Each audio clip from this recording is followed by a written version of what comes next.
Agaw eksena ang dalawa sa mga kuhang ito at hindi talaga maiwasang mapansin ang kanilang sweet moments.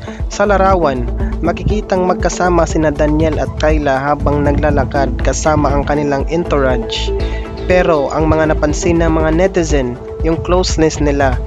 Sa isang kuha makikita si Daniel na nasa likod ni Kyla habang nakapatong ang kamay niya sa balikat nito.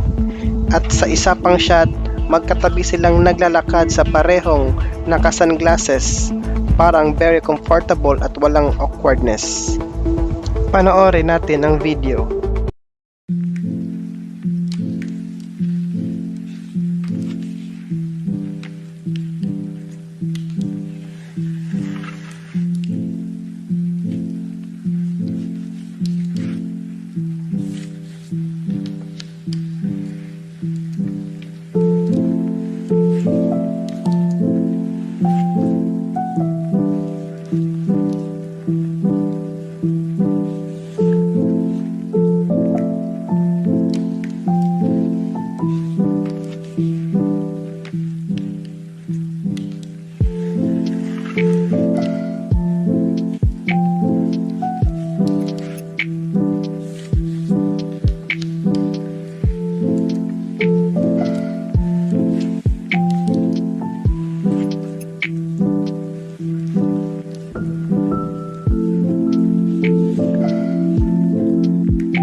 Tingin niyo mga kachika, ganito rin ba si Daniel Padilla noon kay Catherine Bernardo?